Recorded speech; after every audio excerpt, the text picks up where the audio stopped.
देख, जैसे अच्छे काम करने का अच्छा फल मिलता है, अच्छा पुण्य मिलता है, वैसे गलत काम का भी तो मिलेगा।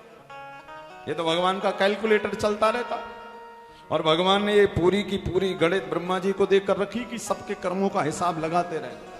जैसे आप अच्छे कामों का कहते हो ना, जब दान करते हो तो क्यों मन में थोड़ी कामना रहती, चलो 1000 दिया है तो भगवान 10,000 करके कभी ना कभी तो देंगे। इसी प्रकार जीवन में सोचा करिएगा, यदि हमने कुछ गलत किया, बुरा किया, तो उसका भी निश्चित मिलेगा। तो हम जाने अनजाने 24 घंटे में ना जाने कितने कितने कुछ किसी को अपशब्द कह दिया, गलत सोच, कुछ भी चल जाता, हो जाता।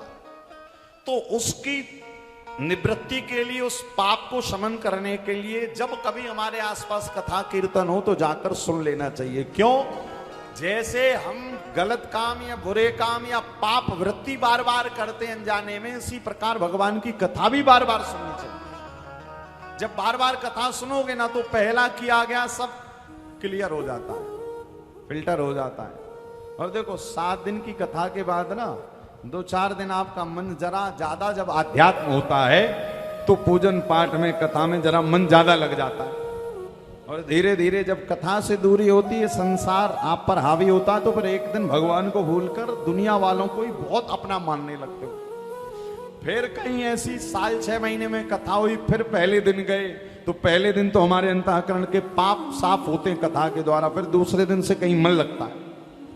तो बार बार कथा सुनने का एक ही मतलब है कि भैया जैसे बार बार हम बुरे काम करते हैं, इसी प्रकार बार बार कथा सुनने से वो पाप की निवृत्ति होती रहे।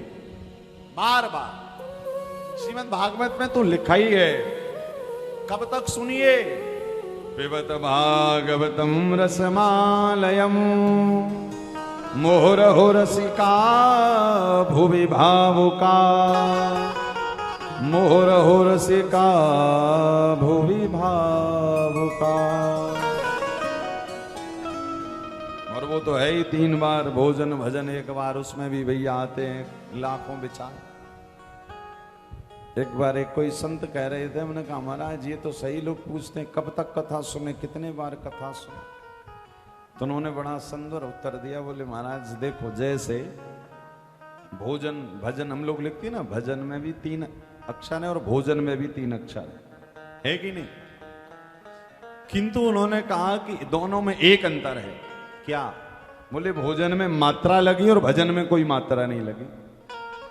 कहने का अभिप्राय कि भोजन मात्रा में करना चाहिए, यानी जरूरत से ज्यादा खा लोगे तो पेट गड़बड़ हो जाएगा, बीमार पड़ जाओ। बोले इसी कारण उसमें मात्रा लगी है। क्यों? कि भैया लिमिटेड खाना, और गर्मी में तो भैया खाना ही मत तो चल जाएगा, एक टाइम ही खाओ, ऐसी गर्मी पड़ रही है। और ज्यादा खा लिया तो फिर तो डॉक्टर साहब जिंदाबाद हैं, फिर 2-4-10 दिन ही चले जाते हैं। इसी कारण कहा कि भजन में कोई बोले भोजन में मात्रा है, मात्रा का मतलब है कि एक मात्रा में खाना चाहिए, और भजन में कोई मात्रा नहीं। मतलब भजन कितना भी करोगे ये गारंटी है कि कभी भी अजीर्ण नहीं होगा, कभी भी वो आपको दुख नहीं देगा। इसी कारण ज्यादा से ज्यादा करिए। कितना करें महाराज? बोले जब मन कर जाए तब करो। जैसे शिव पुराण की कथा हो रही नर्मदा के तट पर, कितने बार सुने? बोले मन कर जाए तो कभी से भी आकर बैठकर सुन लो। ये मत विचार करो कि अरे क्या हमारे ऊपर भी शिव जी कृपा करेंगे। श्री शिव महापुराण में लिखा है कि देवराज जैसे पापी के ऊपर भी महादेव की कथा ने कृपा कर दी। और यहां पर मन में एक भाव बनाकर बैठिएगा कि शिव जी में और शिव जी की कथा में किंचित मात्र भी अंतर नहीं है। कि धन्या शिव पुराणस्या कथा परम पावनी यस्या श्रवण मात्रेण पापियानपि मुक्ति भाका। धन्या शिव पुराणस्या कथा परम पावनी। ये कथा क्या करती है? बोले कथा जीव की व्यथा को तो दूर करती है, किंतु पापी देवराज जैसा पापी भी भगवान की कथा को जब सुना तो क्या हुआ? यहां पर लिखा हुआ है शिव महापुराण में कि जब देवराज शरीर छोड़कर जा रहा था तो भगवान शिव ने कहा नहीं, यम के पार्षद ने भेजा अपने रुद्रगणों को, बोले जाओ इसको सम्मान शिवलोक लेकर आए। क्यों? बोले उसने शिव की कथा सुनी, और शिव साधारण नहीं है, शिव का अर्थ ही कल्याण करने वाला है, शिव का अर्थ ही परमार्थ है, शिव का अर्थ ही दूसरों का हित करने वाला है। इसी कारण भैया मुख से नमः शिवाय का जप ना भी कर सको तो शिव शिव शिव शिव जपते रहा। बहुत सारे लोटे जल नहीं चढ़ाना, कहते हैं एक लोटा जल ही कमाल कर जाता है।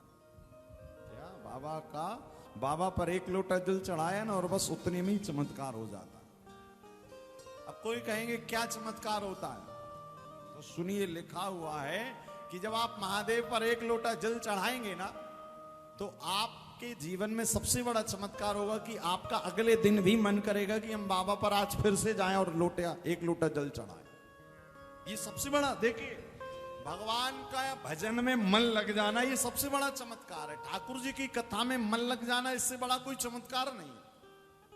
और जिसका मन उनकी कथा में लग गया, समझ जाइए जीवन भर की व्यथा तो महाराज ऐसे उड़ जाती जैसे पता ही नहीं लगता। इसी कारण सबसे बड़ा चमत्कार, कई लोग हम जाते हैं, हमसे कहते महाराज एक समस्या, हमने कहा क्या समस्या? बोले बेटा पूजन नहीं करता, तो उनके एक ही उपाय है, बस आप उनको ले जाकर शिव जी के मंदिर के आगे खड़ा कर दो और कहना भैया एक लोटा जल चढ़ाओ शिव जी पर। वो कहे नहीं, हम मन ना भी करे तो भी चढ़ाओ, और धीरे धीरे वो जल तो देखो, जल तो बाबा से प्रेम करने का एक माध्यम है। और देखिए हम हर कथा में बताते हैं कि जल चढ़ाने का भी एक नियम है। आप सीधे लोटा भरा और ले जाकर बाबा पर हर हर महादेव उड़ेल दिया, ऐसे नहीं चढ़ाना। शिव पुराण में लिखा है बाबा को जल की धारा प्रिय है, जल धारा शिव प्रिया। कई लोग एक जगह तो अभी हम लोग अभिषेक किए तो ऐसे जल चढ़ा रहे थे जैसे हम किसी पर पानी फेंकते ना, ऐसे बाबा पर चढ़ा रहे। ऐसे कभी जल मत चढ़ाइए भाई। देखिए लिखा हुआ है भावेन विद्यते देवा भावग्राही जनार्दना। महादेव भी आपके भाव का ही तो भोग लगाते हैं, वरना जल चढ़ाने में तो सेकंड नहीं लगते। जाओ लोटा खाली करो, पैर पड़ो, भागो, नहीं। अरे जितनी देर चढ़ाते रहोगे कम से कम उतनी देर बाबा का दीदार तो होगा। और कहते जब वो जल की धारा बाबा पर चढ़ती है, उसी जल की धारा के माध्यम से हमारा संबंध उनसे हो जाता है। बड़ी प्रैक्टिकल बात है। आप एक दिन चढ़ाएंगे ना, आपका धीरे धीरे अगले दिन फिर मन होगा आज फिर महादेव पर जल चढ़ाया जाए, क्योंकि जल की धारा अति प्रिय हमारे शिव को। देखो इतने सरल भगवान है, इनके जैसा कोई सरल नहीं है, इनके जैसा कोई भोला भी नहीं। इसी कारण किसी के नाम के आगे भोला नहीं लगता, केवल शंकर जी के नाम के आगे ही लिखा जाता है भोले शंकर।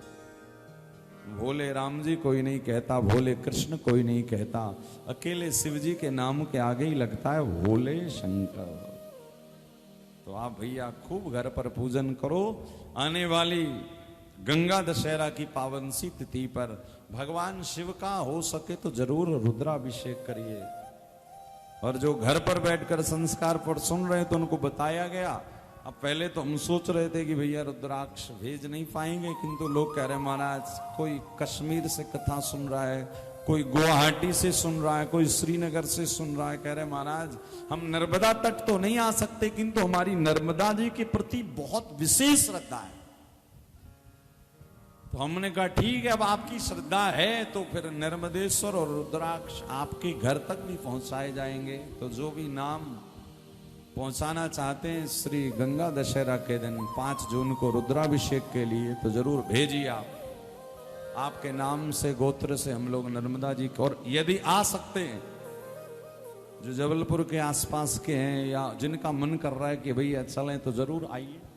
तट पर बैठकर एक तरफ मां नर्मदा जी होंगी, एक तरफ भोले बाबा होंगे, बीच में हम लोग बैठकर भगवान शिव का रुद्राभिषेक करेंगे। देखिए इसी को कहते हैं सौभाग्य, इसी को कहते हैं महादेव की कृपा। क्या? तो ये कृपा प्रकट होगी गंगा दशहरा के दिन। आप सब लोग जुड़िए उस विशाल का यज्ञ से। तो भगवान देवादिदेव महादेव की कथा जो हम सब इस नर्मदा तट पर बैठकर श्रवण कर रहे हैं, कल हमने आपको सुनाया था देवराज की कथा।